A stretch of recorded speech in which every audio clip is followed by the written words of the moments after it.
আসসালামু আলাইকুম। আরএসএম একাডেমিতে আপনাকে স্বাগত। এ পর্বে আমরা দেখব কিভাবে আমরা একটি নতুন প্রজেক্ট তৈরি করতে পারি। তো প্রথমে এই ইন্টারফেসটিতে আমরা দেখতে পারছি এখানে নিউ প্রজেক্ট, ওপেন এবং গেট ফর ভিসিএস রয়েছে। তো আমরা নিউ প্রজেক্টের মাধ্যমে নতুন প্রজেক্ট তৈরি করতে পারি। ওপেনের মাধ্যমে যদি আমাদের আলাদা কোনো প্রজেক্ট আগে থেকে থাকে তার এখান থেকে সেটাকে ওপেন করতে পারি। এবং গেট ফর ভিসিএস এর মাধ্যমে আমরা আমাদের গিট হাবের থেকে বা বিভিন্ন লিঙ্ক থেকে সেই লিঙ্কটি কপি করে এনে এখানে দিয়ে আমরা অ্যাপটি রান করতে পারি। তো দেখুন এখানে ক্লিক করার পরে গিটহাব আসছে, গিটহাব, গিটল্যাব এগুলোর থেকে আমরা নিতে পারি। তো ওটা আমরা পরে দেখব। আমরা প্রথমে দেখব নতুন প্রজেক্ট। তো এই জন্য প্রথমে নিউ প্রজেক্টে ক্লিক করলাম, করার পরে এরকম একটি ইন্টারফেস আসবে। এখান থেকে বাম পাশে থাকবে টেমপ্লেটস, ফোন অ্যান্ড ট্যাবলেট, এবং ফোন এবং ট্যাবলেটের জন্য এইগুলো আসছে। এবারে ওয়্যার ওএস আছে, টেলিভিশন আছে, অটোমোটিভ আছে। তো আমরা যেহেতু ফোন আর ট্যাবলেট দিয়ে কাজ করব, তো ফোন অ্যান্ড ট্যাবলেট দেখব। তো এখানে অনেক ইন্টারফেস পেয়ে যাবেন আপনি। তো এখানে একটা যদি ক্লিক করা হয় তাহলে এটি ডিফল্টভাবে এদের যে ফাংশনগুলো আছে সেই ফাংশন সহ অ্যাপটি রান হবে। তো আমাদের সেটি বুঝতে অনেক কষ্ট হবে, এই জন্য আমরা সব কিছু নিজেরা করব। এজন্য এমটি ভিউ অ্যাক্টিভিটি এই অপশানটি ক্লিক করব। এখানে ক্লিক করার পরে আমরা নেক্সট অপশানে ক্লিক করব, করলে এরকম ইন্টারফেস আসবে। এখানে প্রথমে আছে নেম। তো এখানে আপনাকে অ্যাপের নাম দিতে হবে।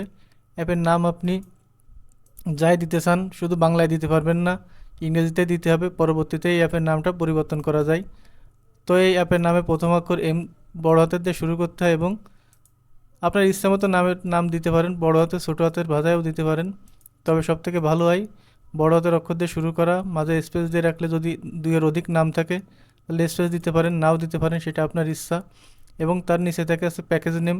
প্যাকেজ নেমের এখানে এটি খুবই গুরুত্বপূর্ণ। এখানে কম ডট দেখুন আরএসএম একাডেমি রয়েছে, কারণ আমার আরএসএম একাডেমি দিয়ে আগে প্যাকেজ নেমটি দেওয়া ছিল। এবং এখানে আছে অ্যাপ্লিকেশন নাম। এই অ্যাপ্লিকেশন নাম আপনি দিতেও পারেন, এখানে যে অ্যাপ্লিকেশন নাম দিতে চান সেটাও দিতে পারেন, নাও দিতে পারেন। আপনার ইচ্ছা মতন যে কোনো এখানে নাম দিতে পারেন। তবে এখানে দেখুন, যদি আমি এখানে নাম দিই অ্যান্ড্রয়েড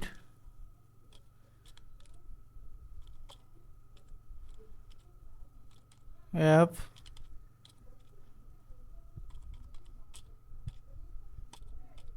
ডেভেলপমেন্ট বাংলা, বাংলা বা টিউটোরিয়াল দিই।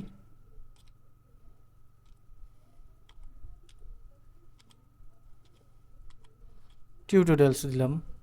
দেখুন এখানে অটোমেটিক এই নামটি নিয়ে নিছে। যদি আপনি চান এখানে পাল্টায় দিতে চান দিতেও পারেন। তবে মনে রাখবেন ভিন্ন ভিন্ন অ্যাপের জন্য ভিন্ন ভিন্ন প্যাকেজ নেম অবশ্যই দিতে হবে, তা নাহলে আপনি যখন প্লে স্টোরে পাবলিশ করবেন তখন আপনার অ্যাপটি রান হবে না। এজন্য অবশ্যই সবসময়ের জন্য প্যাকেজ নেমটি আলাদা দিতেই হবে। বিশেষ করে এই অংশটুকু আলাদা দিতে হবে। আপনার এই অ্যাপের নাম এক থাকতেই পারে, এই অংশটুকু এক থাকতেই পারে, কিন্তু আপনার এই অংশটুকু অবশ্যই আলাদা আলাদা দিতেই হবে।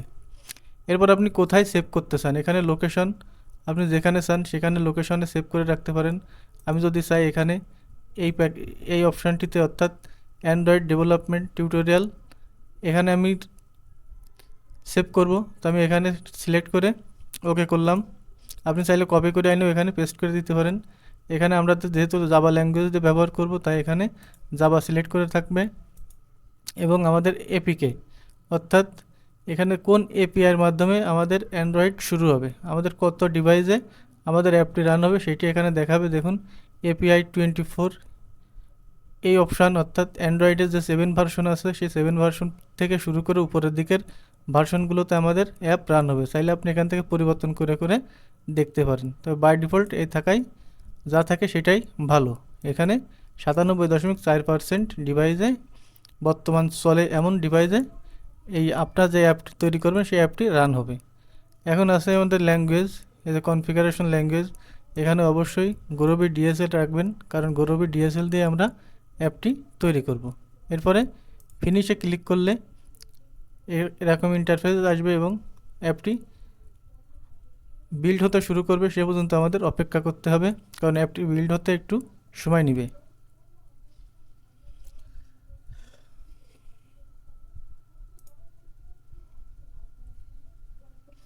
খেয়াল করবেন যত সময় এখানে প্রোগ্রেস বারটি রান হতে থাকবে তত সময় আপনি কোনো কাজই করতে পারবেন না। আপনার এখান থেকে কোনো ডিসপ্লে থেকে যেন আলো না চলে যায় সেদিকে খেয়াল রাখবেন। আপনার পিসিটি যাতে লক না হয়ে যায় সেদিকেও খেয়াল রাখবেন, অর্থাৎ আপনার প্রপার ইন্টারনেট সহ ডিসপ্লেটি সবসময় অন থাকতে হবে, তা না হলে সমস্যা হবে। এবং খেয়াল করতে হবে নিচে যেখানে প্রোগ্রেস বার আসবে, এই প্রোগ্রেস বারটি সব একেবারে শেষ হয়ে যাওয়ার পরেই আপনার কাজ করা শুরু করতে হবে। সে পর্যন্ত আমরা অপেক্ষা করতে থাকব। তো দেখুন আমাদের অ্যাপটি রান বিল্ড কমপ্লিট। তো এখন আমাদের কাজ হচ্ছে এটির একটি ইন্টারফেস সম্পর্কে জানিয়ে নেওয়া। তো এখানে বাম পাশে দেখুন আসছে কি ফাইলের মাধ্যমে আমরা এটি দেখতে পাচ্ছি। এখানে 3 ডট আছে, 3 ডটের মাধ্যমে এগুলো আসবে। তো এখন আপনার এখানে উপরে আছে অ্যান্ড্রয়েড, তো এই সবসময় অ্যান্ড্রয়েডের মাধ্যমে রেখেই কাজ করতে হবে। এরপরে আছে প্রজেক্ট, প্যাকেজ, বিভিন্ন অপশানগুলো আছে, এগুলো বিস্তারিত এক এক করে আমরা দেখব। তো প্রথমে অ্যান্ড্রয়েড নিয়ে আলোচনা করি। অ্যান্ড্রয়েড আমরা যখন কাজ করব তখন অবশ্যই এখানে অ্যান্ড্রয়েড লেখাটি থাকতে হবে। তো এরপরে আছে অ্যান্ড্রয়েডের ভিতর দুটি অপশান, একটা আছে অ্যাপের ভিতরে আছে আরও 3টে অপশান। প্রথমে আছে ম্যানিফেস্টের ভিতরে অ্যান্ড্রয়েড ম্যানিফেস্ট। এই ম্যানিফেস্ট কাজ হচ্ছে আমরা ধরতে পারি ম্যানিফেস্ট হচ্ছে আমাদের অ্যাপের রাজা, অর্থাৎ আমাদের অ্যাপের ভিতর কী কী থাকবে কোনো পারমিশন নিতে হলে এখান থেকে নিতে হয়। যেমন একটা দেশের রাজা থাকে, ছোট ছোট কাজের প্রজাদের ছোট ছোট কাজের ভিতর রাজা কখনো হস্তক্ষেপ করে না, কিন্তু বড় কাজগুলো কোনো ডিসিশন নিতে হলে সেই ডিসিশনগুলো রাজা কাছ থেকে অবশ্যই পরামর্শ নেওয়া লাগে। তো এখানেও তাই, যে কোনো পরামর্শের জন্য আমাদেরকে এখানে অ্যান্ড্রয়েড ম্যানিফেস্টের ভিতরে পরামর্শ নিতে হবে, অর্থাৎ পারমিশন নিতে হবে। তো এই সব পারমিশনগুলো এখানেই নেওয়া হয়। এখন অ্যাপ্লিকেশনের ভিতরে অ্যাপ্লিকেশন শুরু এখানে, শেষ এখানে। এখানে অনেক কাজ আছে।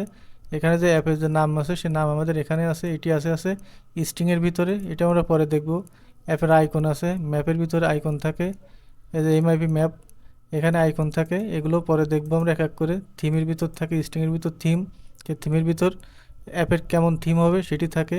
এবং টার্গেট এপিআই কত, এই যে আমাদের 31 টার্গেট এপিআই, এটি এখানে থাকবে। এবং অ্যাক্টিভিটির ভিতরে থাকবে আমাদের কোন অ্যাক্টিভিটিতে কাজ করব, অর্থাৎ আমাদের যে অ্যাক্টিভিটিগুলো এখানে থাকবে, যে কয়টা পেজ থাকবে সেই পেজেরগুলো নাম থাকবে অ্যাক্টিভিটি আকারে। এবং যে অ্যাক্টিভিটিটি আমাদের ওপেন হবে, অর্থাৎ যখন আমরা অ্যাপ ওপেন করব প্রথমে যে পেজটি দেখাবে সেটি হচ্ছে ইনটেন্ট ফিল্টার। এই ইনটেন্ট ফিল্টার যে অ্যাক্টিভিটির ভিতর থাকবে সেটি আমাদের এখানে রান হবে। তো এই সম্পর্কে আরও বিস্তারিত আস্তে আস্তে আমরা জেনে নিব। এরপরে দেখি আমাদের আছে ম্যানিফেস্ট গেল জাভার ভিতরে আছে 3টে ফাইল। এর প্রথমটার কাজ আমাদের সবসময় থাকবে এখানে যে মেন অ্যাক্টিভিটি আমাদের তৈরি হয়েছে, যে এই যে মেন অ্যাক্টিভিটিটা এটা এখানে তৈরি হয়, অর্থাৎ যে জাভা ক্লাসগুলো সেগুলো আমাদের এখানে তৈরি হয়। মেন অ্যাক্টিভিটি নিয়ে বিস্তারিত আলোচনা পরবর্তীতে থাকবে।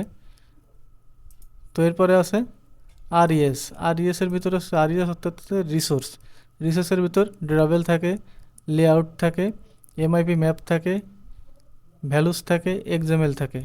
তো এখানে ড্রাবেলের ভিতর আমাদের যতগুলো আইকন ব্যবহার করতে হয়, ইমেজ ব্যবহার করতে হয়, সব কিছু এখানে ড্রাবেলের ভিতর এনে রাখতে হয়। তো এগুলো আস্তে আস্তে দেখব।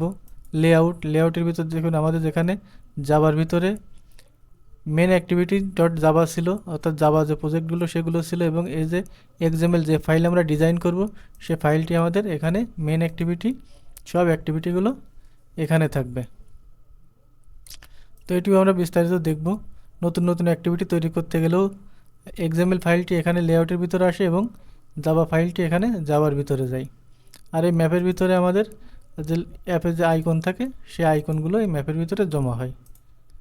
এরপর আছে ভ্যালুসের ভিতরে কালার আছে, স্ট্রিং আছে। এখানে দেখুন স্ট্রিংয়ের ভিতরে আমাদের স্ট্রিংয়ে অনেক কাজ আছে। স্ট্রিংয়ের ভিতরে আমাদের অ্যাপের নামটি চলে আসছে। আমরা চাইলে এই স্ট্রিংয়ের ভিতর থেকেই অ্যাপের নাম পরিবর্তন করতে পারি এবং এখানে বাংলা করে দিতে পারি অ্যাপের নামটা। এরপর আছে গ্রেডেল স্ক্রিপ্টের ভিতরে অনেক ফাংশন আছে। এখান থেকে এই যে বিল্ড গ্রেডেল মডিউল অ্যাপ, এর মাধ্যমে আমরা আমাদের বিভিন্ন যে বাইরের লাইব্রেরিগুলো আমাদের অ্যাপে ব্যবহার করি। অর্থাৎ মনে করেন এখন একটা আমরা নামাজের জন্য অ্যাপ তৈরি করব, নামাজের সময়সূচি। তো তার জন্য যে এপিআই নিয়ে আসতে হবে সেই এপিআইয়ের পারমিশনটা, অর্থাৎ এপিআই যে অ্যাপের ভিতর পারমিশন দিতে হয় সেটা বিল্ড গ্রেডেলের ভিতরেই দিতে হয়। তো এগুলো সম্পর্কে আস্তে আস্তে বিস্তারিত জানবো।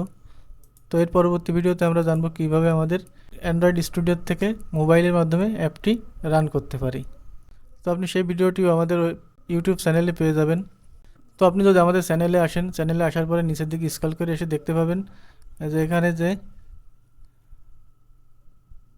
Android app developer run your first app, এটি কীভাবে মোবাইলের মাধ্যমে রান করতে হয় সেটি এখানে দেওয়া আছে। আপনি চাইলে এই ভিডিওটা দেখে নিতে পারেন এবং এই অনুসারেই পরবর্তী ভিডিওগুলো দেখে প্র্যাকটিস করতে থাকতে পারেন। নতুন ভিডিও আসা পর্যন্ত আশা করি উপকৃত হবেন। আর আমাদের পরবর্তী ভিডিওগুলো এই বেস অনুসারেই হবে, কিন্তু এর থেকে বিস্তারিতভাবে সেখানে আলোচনা করা হবে। তো ধন্যবাদ, দেখা হবে পরবর্তী ভিডিওতে। সে পর্যন্ত ভালো থাকবেন। আসসালামু আলাইকুম।